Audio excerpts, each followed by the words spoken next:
Hi, Jen. Thank you so much for joining us for the 20-second Happiness Happens month and participating in our interview. So this is actually the first time we've met, but I Yeah. followed your career with delivering happiness for just a really long time. And Thank you. so I'm so honored that you are participating in this year's celebration. Yeah. Thank you so much for inviting me. So, um, So my first question to you, because and I listened to a lot of your interviews because I have a new book out this year, so that's always exciting, and we'll get to that next. Yeah, But cool. so my first question is, I'm asking everybody to share a story about one of the 31 types of happiness and sort of how that maybe made them feel about happiness. And so for you, I asked if you'd share a story about when you felt valued and how hmm that, impacted your happiness. Yeah, when you talk about value, of course, um as some of you might know, a lot of what we do and talk about with the delivering happiness is about purpose. So it automatically made me think about being valued is very tied into when you feel like you're providing purpose in the world and in yourself and the world. So for some reason, like when you asked about valued, it brought me back to the very first time I felt a sense of value. And the irony is, though, it wasn't a very happy time. It wasn't until I went experienced it and then reflected and was like, wow, that made me understand my purpose, therefore my value. And the reason why I wasn't happy is because it was when my dad was diagnosed with stage 3 colon cancer. And he was in his early 60s. I was in my late 20s. And, it was such a tumultuous time. But what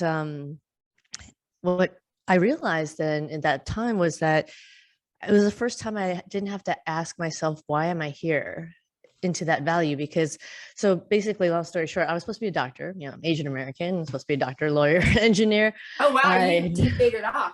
I did, yes, much to my mom's dismay. So I studied pre-med at Berkeley and all that, but I just, I went a different route. But in that moment when he got diagnosed, and as you might imagine, I don't know if you have friends and family that has gone through this, it's just so much. It's chaos, right? You have doctors from all different kind of practices and nurses, and basically it's just hard to communicate and understand what's going on. So I kind of was able to use my pre-med background and became sort of the communicator between all these different parties for my dad and for my family. And for the first time I realized, wow, that was kind of valuable, like to be able to process such a life-changing event and make it human in terms of like all the test results and all the doctor speak. And so that, in an ironic way, was like such a hard time in our lives, but it was the first time I felt a sense of value and purpose. It's like, oh, that's why I studied all those years. And that's what I guess gave me a sense of like sort of wholeness and being able to be there for my dad and my family. Oh wow, that's uh yeah, that's super heartfelt. Thank you for sharing Yeah. that. So how long sort of after the experience, because anytime you go through that type of an experience, it's usually a long window. How long before you had that epiphany about that? Oh, it took, I would say, I mean, I suppose there's a lot of processing, right? But I would say it took at least a good couple years of processing what happened and then he eventually passed like a few years after his diagnosis. But then it was a way of like, as you know, we're in the happiness space. We're full believers. I'm a big believer that it's not just the highs that understand, like give us an indication of what makes us truly happy. It's Yeah. also understanding our lows. And so that was such a low, and how I wanted to try and frame it in a way that, what did I learn from it? Why did that happen? And instead of the why me type of banter in my head, Hmm. it was more of like, what are the positive things that I could glean from such a life-changing experience. So that's how it kind of reframed into like, oh wow, that was the first time I didn't ask myself existential questions like, why am I even here? I know why I'm here now. And there's therefore from that point on different forms of what I could do to provide that value to people by living that purpose. No, and I think you made a valid point about happiness. I think happiness in the society terms anyway, it's a very Mhm. broad experience. And everything about happiness isn't always this energetic, I'm having fun, I'm laughing, I'm doing cartwheel type happiness. Sometimes Mhm. happiness is in being content or finding value in an experience. That's an extreme experience, and it's also not a short experience. And so that you found that value and purpose, I think is so insightful on your part. And I love that. So thanks for sharing that story with us. Yeah, of course. So next question, because you have your new book that just came out in the fall called Yeah. Beyond Happiness, which I think is about happiness sometimes just being bigger than the word happy, just when I think of the title. Yeah. So would you like to share a little bit about what that book is and show our everybody in case they need Yeah. to go get Yeah. it?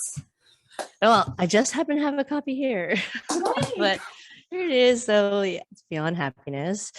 Yeah. So this book was, if you can, I mean, this was written during 2020 and the contract was signed at the beginning of the year. So everything was fine. Nothing had changed. The world hadn't changed yet. And I had this like nice, tidy outline that the publisher approved and yada, yada, yada. So then, of course, we all got 2020. And so every day when like this, whatever headline was coming through between the pandemic, recession, global, social unrest, um, the outline wasn't enough anymore. It was just kind of like, wait, there's more to this than just what, because essentially the original book was about what we've done in the last 10 years at delivering happiness and helping companies and governments and hospitals like really transform their organization to become fundamentally sustainably happy so that they can be, have happier customers and therefore more profitable businesses. So when the world did a 180, I just had to really think about a bigger and bigger spectrum. And then ultimately, having seen so many people, I'm sure everyone in the world had to go through some, not just as happy moments. People wouldn't even touch happiness with a 10-foot pole for a while because it was just so hard to try and even control or understand what was going on. And then ultimately, my co-founder and CEO of Zappos at the end of that year passed away. And that was 5 weeks before the book was due. And so that really took me to another place. And, I know the show is about happiness, but I have to say I was probably in the most lowest, biggest tailspins of my life. So that's why I really wanted to go beyond in that sense. I'm sorry, it looks like you have something to say. Well, I was going to say, the society and even my new book that came out, Practical Happiness, says happiness zappers are manageable, but and unhappiness is usually tied into grief because Mm, sometimes you have experiences that you don't just get to really wake up and say, oh, I'm just going to be happy today. Like, I do think we choose our mindset towards the experience. Like, are we going to learn something? That mhm. doesn't mean we don't have days that we just have to sit and cry like a baby, or we have moments, or we need that Haagen-Dazs sitting in our bed in our PJs and just like, hey, I can't deal with life today. It's Yeah, okay to have those. It's okay to have those moments, because when we don't ultimately get to happiness, real happiness faster. right, We may get to right. some fake happiness because we're suppressing. We're human and we are going to feel everything. So I can't Exactly. imagine losing somebody that is so significant to me with 5 weeks before my book deadline. So wow, did you get Yeah. it sort of on time? Oh yeah, luckily I had a, forgiving publisher, very understanding. So I had a little bit more time and yes, was it able Okay. to get it, get it in, get it out. So that, at least there was that. But I mean, Well, I because guess that like, was the shock for all of us who've followed yeah, his career. yeah, So yeah, I can only exactly. imagine for someone who was in the circle, the tight circle, that my heart and condolences for your loss, Thank because I'm you. sure you're still processing it. Yeah, for sure. And I was processing it intensely during the time of the book. And it just it actually, in another ironic circumstance, like put everything to the test of what we've been doing at DH and what we've been sharing with clients and how to address, tensions and low points. And now it was on me. And so I really had to ask myself, are all these principles and beliefs and frameworks that we've been doing true? So I kind of internalized that. And then out came this book because I basically realized it's even more true. not just what I experienced or endured, but what the whole world endured, and having to go through those ups and downs. And like you're saying, like knowing now that it's not, you don't really realize the highest of your highs until you actually feel those lowest of the lows. And then the spectrum just gets bigger and bigger in amazing ways, which, you know, life, a fulfilling life is all about. So that's how the book kind of transitioned into more holistic state of those ups and downs, living fully so like we can wake up in the morning and go to sleep at night and knowing that every moment doesn't have to be happy in between, but we know it was meaningful and fulfilled because we're living, happiness being personal, true to ourselves, true to our values, true to our purpose, true to what we believe, you know, to be our community. So that's where the book, you know, focused on more. And on a more positive note, I brought up the metaphor of greenhouses because I think a big part of what, not only what we did before COVID, but especially during, it's like, where's our resilience? Where's our grit? And how do we grow from it? So I used the metaphor, and Tony actually said this a lot in the past, of us as leaders being, and basically growing greenhouses for others and not being the tallest tree or tallest plant, which I totally agreed with. But I think after his passing, especially, I had to add to that because sometimes we forget we need to nurture our own greenhouse first or in parallel. So that's the big metaphor for the book, of nurture your greenhouse as you grow others, and how to do that within your own life, but also within the organizational setting, with teams, with companies, and how that really ripples your impact from yourself. We call it from the me, the we community, and now society and planet. So that's yeah, kind of the book in a nutshell. Oh, thank you for sharing that. I love that. And then finally, do you need some water? No, I'm good. I have some right here. Thank you. Okay, I have mine too, because you always have to have that on interviews. So finally, I want to ask, so in my new book that came out in January, Congratulations. The Practical Happiness, thank you, with the 4 principles. Our first principle is happiness is personal. I think we live in this world where we participate a lot in groupthink, and even in the happiness movement, there's a lot of talk about toxic positivity, because again, obviously, if you're dealing with grief or you're dealing with loss, and the pandemic was a loss of the way we lived, for example. So we also had to grieve not doing whatever people thing we probably did a lot, whether it was hugging people or going to big events. There was a grief process that goes with that. And so when people are in that space and in that space of uncertainty, you're not just, you know, again, automatically happy. We're in a transition, but again, happiness is personal. So you may have a happy thing that's personal that doesn't impact your significant other, impact your family, impact your kids, your coworkers, your friends. I'm just curious if you have that, because I want everybody to take that assessment for themselves and say, hey, what is something that's one of my happinesses is personals, and it doesn't matter if anyone else likes it. I do.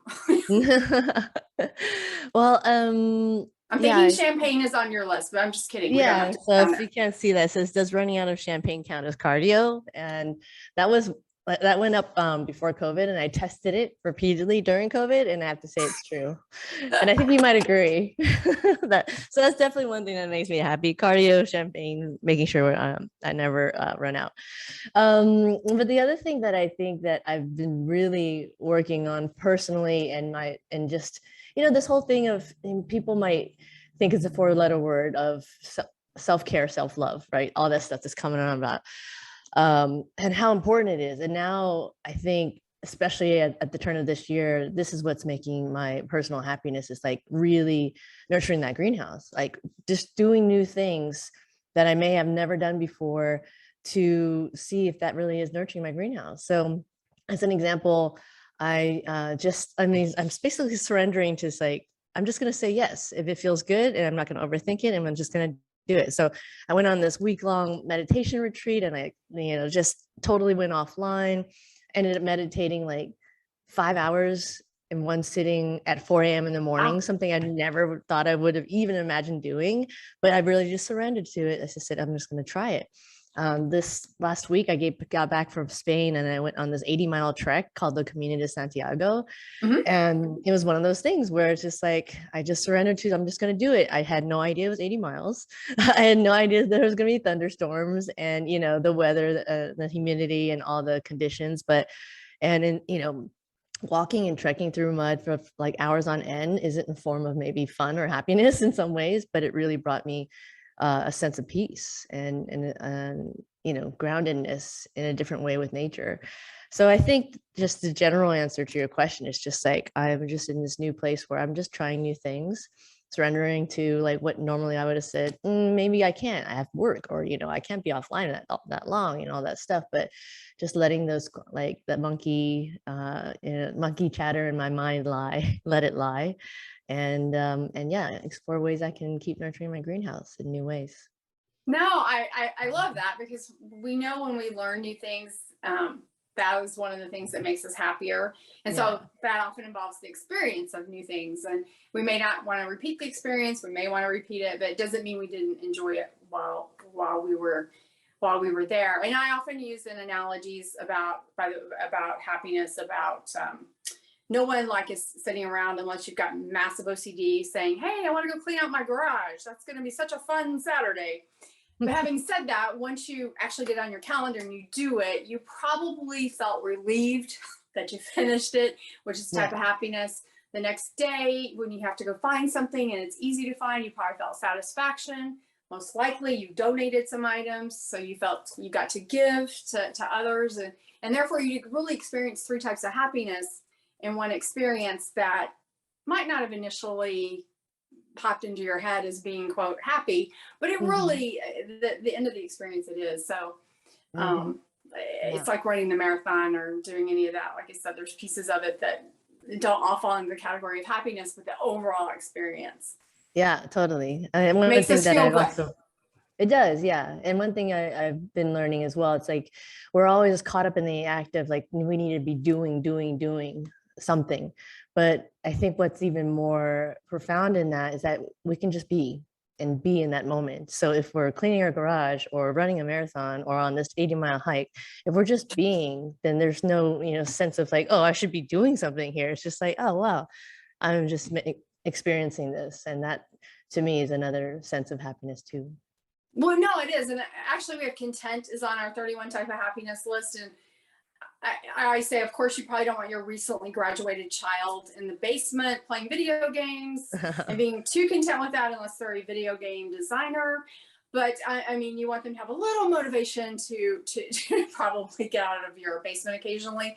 But in general, you know, sometimes I think, like I said, it's an underrated type of happiness, because if you wake up and you're like, I don't need to do too many changes, I can just be living my bucket list, or I can be doing this.